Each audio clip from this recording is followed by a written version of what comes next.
Мэдээдгүй олон эмнэлэг буюу 24 эмнэлэгтэй гэрээ байгуулаад өвчтөн суралцах асуудал аль биес баталгаажуулаад ирсэн байгаа.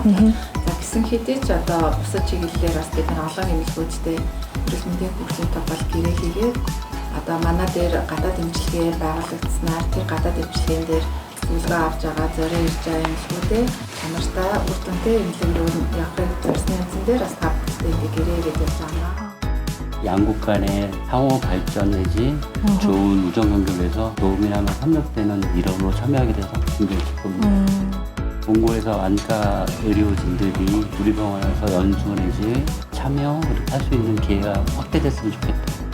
Тэгэхээр одоо манай Монголын ард иргэд чанартай ийм одоо сэтгэл гаргаж тусламж үйлчилгээ